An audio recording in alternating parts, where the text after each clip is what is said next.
So as the month of April comes to a close and we make our way into May, there are 3 stocks in particular that appear to be just too good to pass up, all of which are down over 20% year to date and seem like pretty solid companies to own. In today's video, we're going to run through these 3 companies, which are Stanley Black and Decker, Scott's Miracle Gro, and last but not least, Whirlpool. And we'll be getting into their current valuation and dividend stats to see if maybe they're good ones to add to your portfolio in this upcoming month. So without further ado, let's get into it.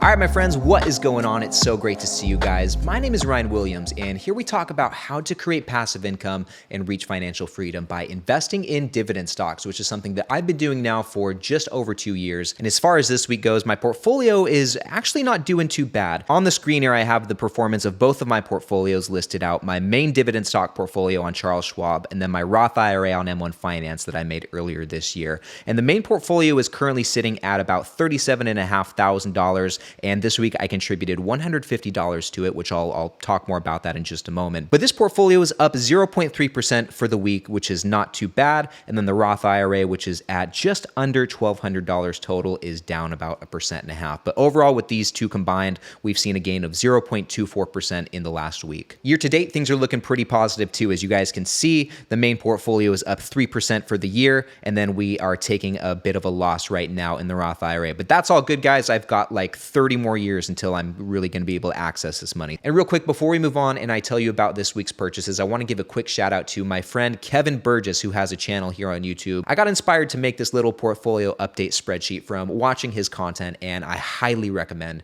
you guys pay his channel a visit. I'll include a link to it in the description below, but I've learned so much just from watching Kevin, who's actually currently retired and living off of his dividend income. So if nothing else, it's very inspirational and it's very motivational, but the guy knows his stuff, and he's a real gem in the community. So definitely check Kevin out. And moving on to this week's purchases, guys, as you can see, I invested $75 into Lowe's and picked up 0.37 shares. And you may or may not know this, but Lowe's is the newest addition to my dividend stock portfolio. I just started this position maybe like 2 weeks ago now. So I'm working on building this out, and I'm going to have this company on my weekly buy list, going to be throwing some more money into Lowe's as the weeks and possibly months go on. And moving on, I also invested $75 into Starbucks and picked up 0.92 shares of that bad boy. And I've had this company on my weekly buy list for at least the last month and a half. And the main reason I've been contributing so much to Starbucks is because my position is down 16.7%. It's in the red quite a bit, as you can see on this screenshot. So while I have the opportunity to do so, I am lowering my cost basis, decreasing my average cost per share, and buying as many shares as I can at a discount while it's down. So with these 2 purchases, that brings my total contribution in the main portfolio to $150, and I also invested $50 into the Roth IRA, which is something I do every week, but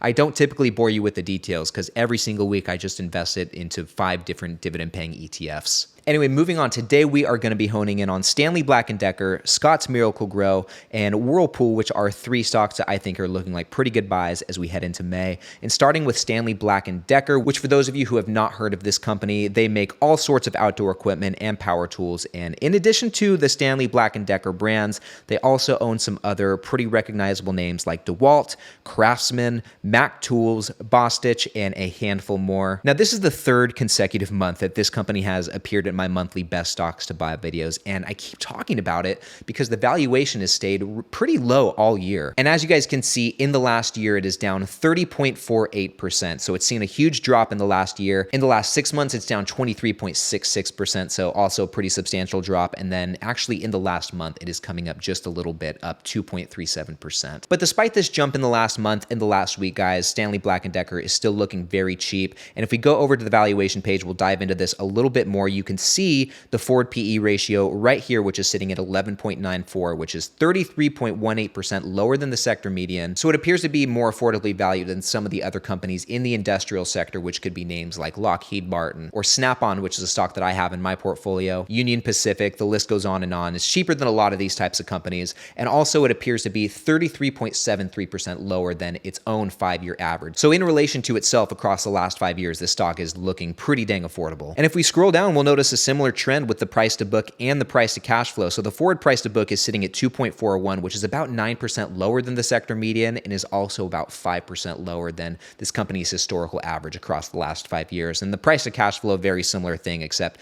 it's down considerably more compared to both the sector median and the 5-year average. And in its own right, the forward price to cash flow is looking pretty solid, sitting at 6.06. It's in the single digits, which is where I like to see it for a company like this. So overall, I'd say that Stanley Black and Decker is looking pretty dang discounted, but still Seeking Alpha gives it an overall valuation grade of a C+, which is really neither here nor there, just something worth mentioning, I guess. Now, heading over to the dividend scorecard page, there is a lot to love about this company's dividend. Now, the two things that really stick out to me are first, the payout ratio, sitting at 26.8%. This is a very low payout ratio. Stanley Black and Decker is not contributing a ton of their free cash flow to the dividend, which should indicate that the dividend is pretty secure. It's not financially stressing the company out. And the second thing that jumps out to me is the dividend growth history. They are a dividend king with 53 years of consecutive dividend growth, which means year over year for the last 53 years, they have raised the amount that they're paying per share in dividends, which is awesome. That's great news for us shareholders. And then the other two metrics, the forward dividend yield, that's pretty average, I think, currently sitting at 2.19%. And then the 5-year growth rate of 6.04% is also pretty average. But overall, guys, I would not be surprised if Stanley Black and Decker continue to grow and pay their dividend as the years go on. This low payout ratio definitely indicates that. And then I would imagine they take the dividend pretty seriously if they've been growing it for the last 53 consecutive years. And the next thing I want to go over before we move on to the next two stocks is this company's fair value. What is a good price that you should pay for Stanley Black and Decker today? And to determine that, we're going to use a discounted cash flow calculation. I've been using my friend Jacob Morris's spreadsheet that he made to make these calculations. If you guys want to grab it, there's a link to it in the description below. But after crunching the numbers using his spreadsheet, I get a fair value for Stanley Black and Decker of $156.94. Based on this discounted cash flow calculation, Stanley Black and Decker appears to be at about a 9% discount if we're using an 8% margin of safety, which gives us a little bit of a cushion in case any of our numbers that we used to make this calculation were wrong, which, knowing me, is probably a little bit off. So I like to go with a higher margin of safety when I do these, be a little more conservative. All right, guys, now next up we have Scott's Miracle Gro, ticker symbol SMG, which is probably the biggest name in the lawn and garden industry. If you've been into like a Lowe's or a Home Depot or Walmart, which are this company's 3 biggest retail customers, you will have definitely seen a lot of Scott's Miracle Gro's brands, including the namesake brands like Scott's and Miracle Gro, but also some others you'd recognize like Ortho, Roundup, which is obviously a very popular product. You don't go into the store to buy weed killer, you'd go in to buy Roundup. Additionally, Scott's Miracle Gro is making their way into the cannabis industry through their Hawthorne subsidiary, which has been acquiring a ton of different brands that can span every growing category, from lighting to plant nutrients and food to the growing environment to storage, ventilation, all sorts of things, guys. And this business is pretty interesting to me because it seems like there's two really different things going on here. Number one, you've got the main lawn and garden business, which is a very stable, very reputable company, high brand recognition. In fact, it's probably like the Coca-Cola of the lawn and garden industry. And then number two, you've got the Hawthorne side, which could be a huge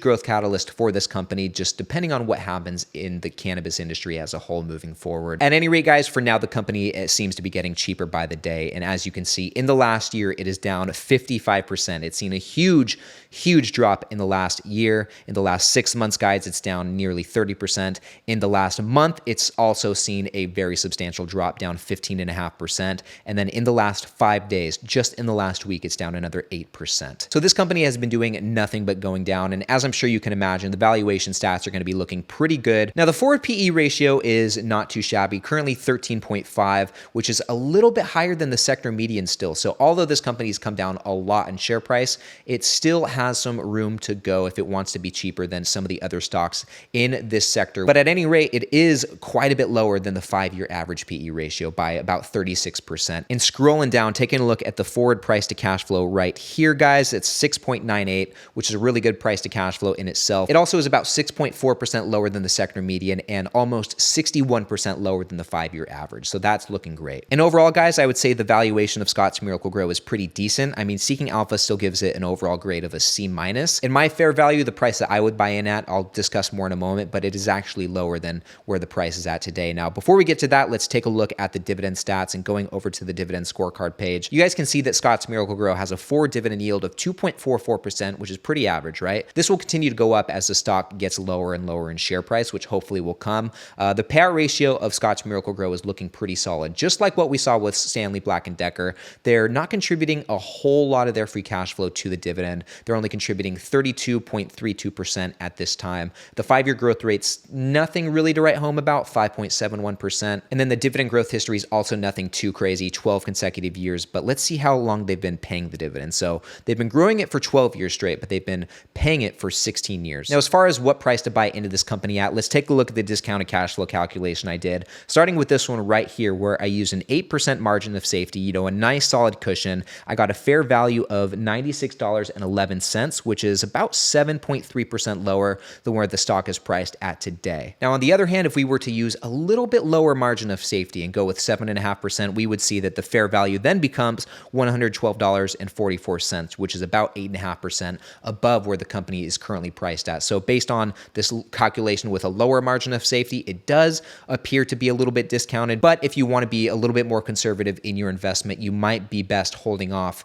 and waiting for the share price to come down a little bit more, which based on the share price performance, guys, obviously anything can happen. I wouldn't be surprised if it got under $100 per share. I wouldn't even be surprised if it got below $95 or even $90 per share. We're just going to have to see what happens. All right, guys, now moving on, last but not least, we have Whirlpool, ticker symbol WHR, which makes all sorts of appliances like refrigerators, microwaves, toasters, stoves, coffee machines, all kinds of stuff like that, under brands such as KitchenAid and Maytag here in North America, which are two pretty popular brands, and then some other international brands, which is one of the things I really like about this company. While just over half their sales are coming from within the United States and Canada, they have a pretty solid international exposure, with 14% of their sales coming from South America, 23% coming from Europe, and then another 6% from countries in Asia. So the opportunity to spur more growth outside of the US is definitely there. And like the other two stocks we talked about today, Whirlpool appears to be at a pretty nice discount. In fact, it might just be the cheapest stock of the day. As you can see, it's down 25.65% for the year,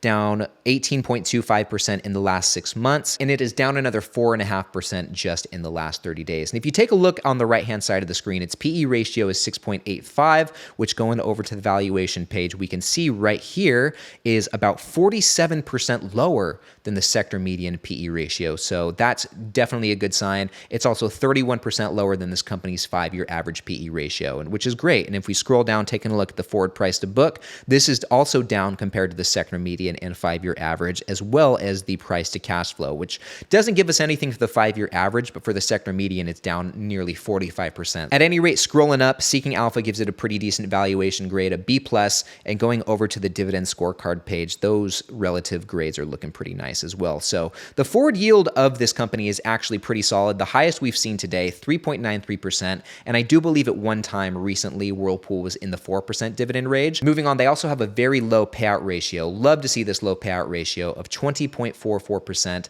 a 5-year growth rate, which is actually pretty respectable, 8.27%, and then a dividend growth history of 9 consecutive years. So not too shabby dividend stats. I like the dividend yield. I like the payout ratio. I'm okay with the 5-year dividend growth, and I'm also okay with the dividend growth history. So this seems to check all boxes in my book. And last thing we're going to talk about with Whirlpool is the discounted cash flow. So the fair value with an 8% margin of safety, after doing this calculation, I got $229.28. Take this calculation with a grain of salt. Take all of this information with a grain of salt, and obviously do your own research. But guys, this appears to be very discounted. Whirlpool seems like a great stock to pick up right now. And in fact, I know a lot of people in the Discord group have added Whirlpool to their portfolio or have been picking up more shares because it's at such a good price right now. And with that said, if you guys want to join the Discord, it's totally free. We're talking dividend stocks all day, every day, and I'd love to have you be a part of it. And if you want to join, the link is in the description once again. So I hope to see you in there. And with that, guys, let's move on. Those were the 3 stocks that I really wanted to hone in on and get a little bit deeper into today. But there are some others that I think are worth keeping your eye on in this upcoming month. The first of which, guys, is, let's pull it up here, AT&T. So now that we are officially through the spinoff, AT&T is focusing on their core telecom business, which is actually putting up some pretty good numbers. They just recently reported earnings which beat expectations for profits and surprised to the upside on mobile subscribers in the last report. So I'm very interested to see what's going to happen with this company moving forward in the coming months, in the coming year. there. I'm still holding on to AT&T, and if you were considering adding a position, I think right now would be a pretty decent time to do so. The next stock I think you should keep your eye on, guys, is Lowe's. I know I mentioned this earlier, but this is the most recent addition to my portfolio. I think the value is looking pretty good, especially as it's coming down under $200 per share. I think year to date, it's down over 20%. And just in the last month, guys, it's down another 10.5%. So this company is really dropping. I don't think it's a terrible time to buy. The third stock I think you should keep your eye on is Best Buy. And I know we're kind of going through these pretty quickly. I don't want to spend too much time on these ones, but guys, Best Buy has also been pretty cheap for some time. In the last year, it's down 23%. In the last month, it's down another 5%. So this company is coming down in price. And then next up, guys, we have Intel, which has remained cheap for some time, except last time I talked about it on my channel, I think it was at $51 or $52 per share. So in the last month, it has come down from there. It's come down about 6.3% in the last month. So Intel stayed pretty cheap. It's definitely been a good one to pick up for some time. And last but not least, guys, we have one of my favorite stocks, Starbucks, which in the last year is down 33%. In the last month, they've come down another 9.5%. So Starbucks has definitely been getting cheaper as time goes on. It's great to see it below $80 per share. And I'd be curious to see if actually the PE ratio is able to get under 20. We'll see what happens. At any rate, guys, if you want to keep the party going and keep talking dividend stocks with me, then click on this video right up over here. And also, if you want to see more dividend stock investing videos from me in the future, then hit the subscribe button right here. And with that said, I will now get out of your guys' hair, but thank you so much for watching. I really appreciate it. Hope you guys have a great day, and I will see you in the next one.